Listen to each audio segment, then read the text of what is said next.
حاضر ہوا ہوں حکم سے. علماء کرام تشریف فرما ہے, سب کی تعارف کروانے کا بھی وقت نہیں ہے اور سب اہل تعارف ہیں الحمدللہ. ایک بار درود شریف پڑھیں. اللہم صل علی سیدنا محمد صلاۃ و سلام علیک یا رسول اللہ یا حبیب اللہ. اللہ کے نبی صلی اللہ تعالی علیہ وسلم کی اس حدیث پاک کو کعب الاحبار کے ذریعے روایت کیا گیا ہے, کیونکہ یہ منسوب پروگرام حضرت مولانا مرحوم علی رضا صاحب کی طرف بھی ہے, تاکہ ان کے تعلق سے بھی کچھ باتیں ہو جائے اور ساتھ میں جس مقصد اور بھی مقصد خیر کے لیے رکھا گیا ہے اس میں بھی بات ہماری اور آپ کی سارے لوگوں کو تسلی ہو جائے, کوشش یہ کی جائے گی. تو میں نے عرض کر رہا تھا یہ حدیث پاک ہے. نبی پاک علیہ السلام کے بارگاہ میں ایک صحابی حاضر ہوئے اور حاضر ہونے کے بعد ان کو پتہ چلا. کیا پتہ چلا؟ نبی فرماتے ہیں کہ اے میرے صاحب تم میرے پاس موجود ہو, لیکن تمہارے متعلق یہ خبر آئی کہ تم کچھ وقت کے بعد انتقال کر جاؤ. ایک ساتھ یا 2 ساتھ کچھ گھڑی تمہارے لیے ہے, کچھ گھڑی کے بعد انتقال کر جاؤ گے, تم دنیا سے رخصت ہو جاؤ گے. یہ پیغام نبی برحق نے دیا اور صحابی نے سنا, لیکن ہم ہوتے تم ہوتے تو بات الگ تھی, ہمارے حالات بگڑ جاتے, ہمارا سلسلہ زندگی وہیں رکنے لگتا. لیکن وہ صحابی تھے, وہ جانتے تھے کہ حق کیا ہے باطل کیا ہے. نبی پیغام دے رہے ہیں تو اور بھی کچھ پیغام ان سے لے لیا جائے. انہوں نے عرض کیا یا رسول اللہ صلی اللہ علیہ وآلہ وسلم اگر یہ پیغام برحق ملا ہے کہ میں مرنے والا ہوں تو کوئی بات نہیں, سرکار اتنا تو بتا دیں کہ مرتے مرتے کیا کرتے جاؤ, مرتے مرتے کیا کرتے جاؤ. صحابی تھے نا, صحابی کا عقیدہ تھا نبی بتائے تو بتائے, اور نبی اختیار رکھتے ہیں کہ جو بتائیں گے وہ ہوگا. یہ وہابی نہیں تھے کہ نبی کے بارے میں اعتراض کریں گے یہ بتائیں گے کہ نہیں وہ بتائیں گے. یہ صحابی تھے, نہیں تو وہ کہتے موت کے بارے میں تم کو کیا خبر, وہ تو اللہ کے دست قدرت میں ہے, تم پیغام دے دو. آپ بتا رہے کہ میں مر جاؤں گا, آپ بتا رہے کہ میں اتنے بجے مر جاؤں گا. وہ صحابی تھے, انہوں نے یہ نہیں پوچھا کہ حضور آپ نے کیوں کہا کہ میں مر جاؤں گا, بلکہ انہوں نے کہا یا رسول اللہ یہ مرنا تھا کہ میں مر جاؤں گا, لیکن یہ بتا دیجیے کہ کیا کرتے ہوئے مر جاؤں گا. میرے دل میں تو طرح طرح کی باتیں ہیں, یہ کروں وہ کروں وہ کروں, لیکن یا رسول اللہ آپ فرما دیجیے. اب سنیے, یہ ہمارے لیے تمہارے لیے سب کے لیے یہ خیرات بٹ رہا ہے. نبی فرما رہے ہیں, وہ ایک کے لیے نہیں فرمایا تھا بلکہ قیامت تک آنے والوں کے لیے نبی نے درس دے کر گئے, یہ تعلیم فرما دی کہ اے مرنے والے اگر تو جانتا ہے تجھے مرنا ہے, کیونکہ قرآن کریم بھی فرماتا ہے سورہ ملک شریف میں آیت نمبر 2 میں بیان کیا جاتا ہے کہ وہ اللہ جس نے زندگی اور موت پیدا کی ہے وہ اس لیے کہ تمہاری جانچ ہو جائے تم میں سے کون بہتر عمل کرنے والا, کون بہتر عمل کرنے والا. ہر آدمی سوچتا ہے کہ اس کا عمل بہتر ہے. فضیل بن عیاض رحمۃ اللہ تعالی علیہ اسی آیت کی تفسیر میں فرماتے ہیں بعض لوگ وہ ہیں جو عمل میں تو مخلص ہوتے ہیں لیکن ان کا عمل درست نہیں ہوتا. عمل میں مخلص ہیں لیکن عمل درست نہیں ہے, اور بعض لوگ وہ ہیں جو عمل کو درست کرتے ہیں لیکن مخلص نہیں. اور یہ دونوں کا کوئی کام نہیں, عمل بھی درست ہونا اور اخلاص بھی ہونا, دونوں چیز ہونا. آج یہی ایک معاملہ ہے کہ ہم تو خود سوچتے ہیں کہ ہم نے بہت بڑا کام کیا, ہم بہت زیادہ تیسمار خان ہیں, لیکن یہ ہم سوچتے ہیں ہمارے اندر سے اخلاص ختم ہو گیا, کام بہت کرتے ہیں. اور اس کے تعلق سے فرمایا جاتا ہے اس آیت کے تفسیر میں اس کا کوئی کام قیامت نہیں. اور ایک طبقہ وہ ہے کام تو اخلاص کے ساتھ کر رہا ہے لیکن کام درست نہیں کر رہا. تو دونوں چیز ہونا. آج تبلیغ سیرت یہ پیغام دیتی ہے, یہ پیغام مجاہد ملت ہے کہ ہمیں اخلاص بھی ملے اور عمل بھی درست ہو جائے, اخلاص بھی ملے عمل بھی درست ہو جائے, تب یہ دنیا میں یہ عمل کام اور آخرت میں بھی کام آئے. تو میں عرض کر رہا تھا کہ صحابی عرض کرتے ہیں یا رسول اللہ صلی اللہ تعالیٰ علیہ وآلہ وسلم، میری زندگی کا تو معاملہ مجھے خبر لگی گیا، لیکن یہ بتا دیجیے کہ جاتے جاتے کیا کر کے جاؤں، جو کرنا سب سے اعلیٰ و افضل ہو، جو کرنا سب سے بہتر ہو، جو کرنا میرا آخری کرنا، یعنی کہ لاسٹ کام ایسا ہو جو سب سے بیسٹ ہو۔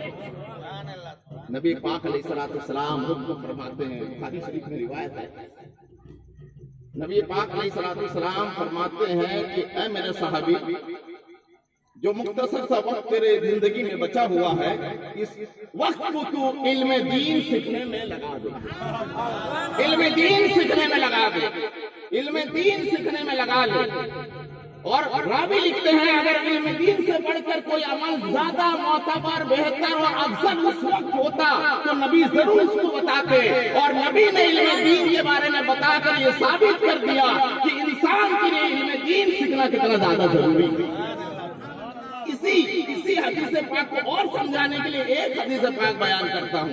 نبی پاک علیہ السلام نے ارشاد فرمایا کہ 4 کے علاوہ 5واں مت بننا، بیٹھے ہیں علماء کے، 4 کے علاوہ 5واں مت بننا، 5واں اگر بنو گے تو ہلاک ہو جاؤ گے، برباد ہو جاؤ گے، تباہ ہو جاؤ گے، گمراہ ہو جاؤ گے، آج کے دور کے حساب سے گمراہ ہو جاؤ گے، ہلاک ہو جاؤ گے، برباد ہو جاؤ گے، 4 کے علاوہ 5واں مت بننا۔ میں اس کی تفسیر سنانے کے پہلے جو پہلی حدیث سنایا تھا اس کے ذکر میں کہتا ہوں، حضرت مرحوم مولانا صاحب کی آخری ملاقات ہمیں کھجوری پڑا میں اس رات میں ہوئی تھی۔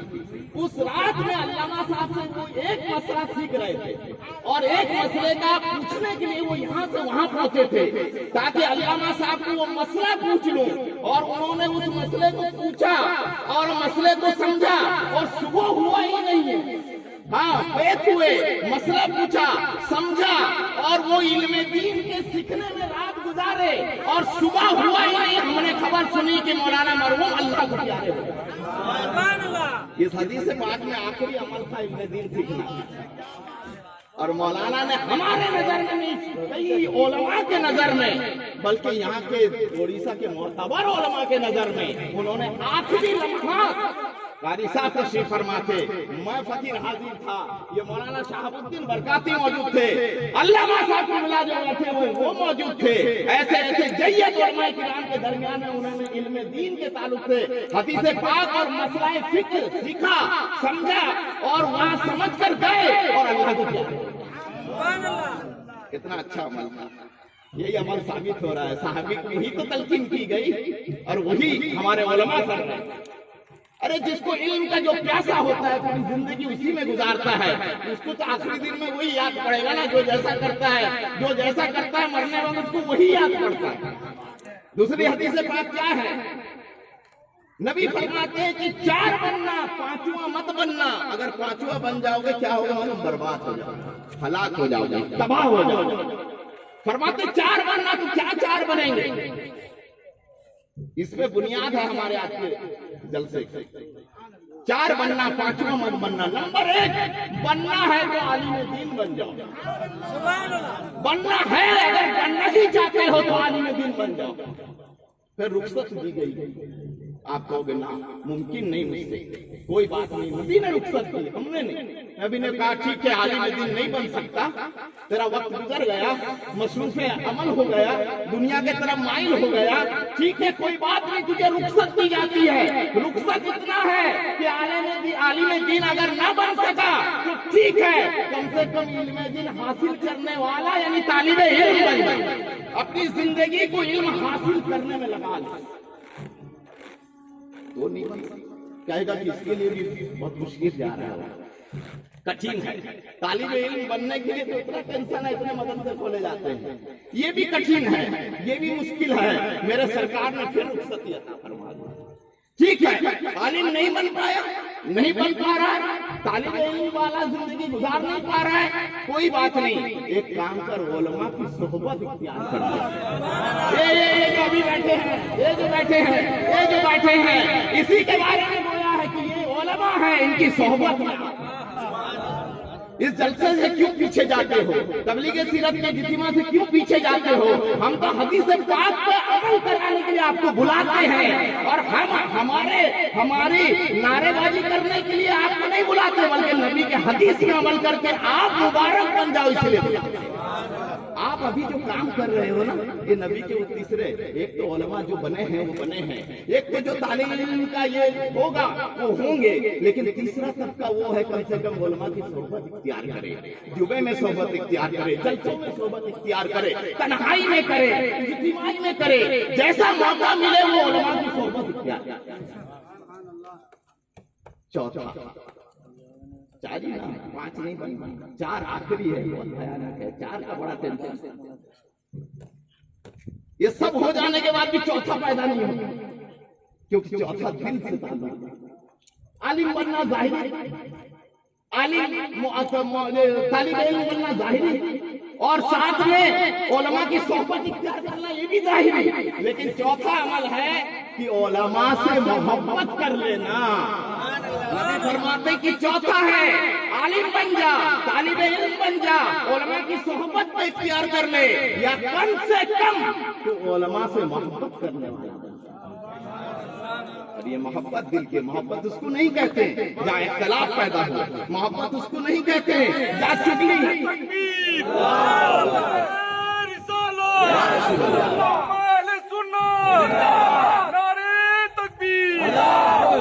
محبت اس کو کہتے ہیں جب چگلی خالی ہو، محبت اس کو کہتے ہیں غیبت سے خالی ہو، محبت اس کو کہتے ہیں کینہ سے خالی ہو، محبت اس کو کہتے ہیں عداوت سے خالی ہو، محبت اس کو کہتے ہیں کہ عقیدت سے نظریں جھکی ہو، محبت اس کو کہتے ہیں کہ عقیدت سے دستبوسی ہو، محبت اس کو کہتے ہیں کہ قدم پیچھے ہٹتی چلی جاتی ہو، محبت اس کو کہتے ہیں کہ عقیدت سے دل جھک جائے۔ یہ تو میں یہ عرض کر رہا تھا، میرا بات ختم ہی ہو گیا۔ یہ پیغام مجاہد ملت کا پیغام ہے، یہ ہمارا پیغام نہیں ہے، یہ مجاہد ملت کا پیغام ہے۔ پوری زندگی مجاہد مولانا فیروز صاحب اللہ فرما رہے تھے، چند ہی انہوں نے جملے کہے تھے کہ مجاہد ملت کی تعلیمات، مجاہد ملت کا پیغام، مجاہد ملت نے پیدا کروایا تھا، علماء پروڈکشن کیا، مجاہد ملت بنایا، اسی حدیث کو عمل کرتے ہوئے مدرسوں کا قیام کیا پورے ہندوستان میں، اسی لیے تھا کہ عالم بن جائے، طالب علم بن جائے، علماء کی صحبت اختیار کرنے والے بن جائے، اور کم سے کم پوری زندگی تو مجاہد ملت نے علماء سے محبت کی اور علماء کی محبت دلوں میں ڈالنے کی کوشش کی، اور یہی پیغام میرے حبیب ملت دے رہے ہیں۔ عرس مجاہد ملت میں حبیب ملت نے اپنے نانا کے اسی پیغام کو عام کرتے ہوئے اور مزید فرمایا کہ اس حدیث پہ عمل کرنے کے لیے ہمارے لیے مکتب کا نظام قائم کرنا پڑے گا۔ جب ہم مکتب کا نظام قائم کریں گے تو یہ جو چاروں باتیں کہ بنو تو سار پانچواں نا، یہ چاروں باتوں پہ عمل ہو جائے۔ اگر مکتب قائم ہوگا تو عالم دین وہاں سے نکلے گا، تو اس حدیث پہ عمل کی جائے گی۔ مکتب قائم ہوگا تو تمہارا بچہ طالب علم بن کر آئے گا، تو اس حدیث پہ عمل کی جائے گی۔ مکتب قائم ہوگا تو علماء کی صحبت ملے گی، تو اس حدیث پاک پر عمل ہوگا۔ اور مکتب قائم ہوگا تو طالب علم سے، عالم سے، مدرس سے، معلم سے، مدرس سے محبت ہو جائے گی، اور محبت ہو جائے گی تو اس حدیث پہ عمل ہوگا۔ اللہ تبارک تعالیٰ ہمیں اس تعلیمات مجاہد ملت پہ عمل کرنے والا بنائے، آمین۔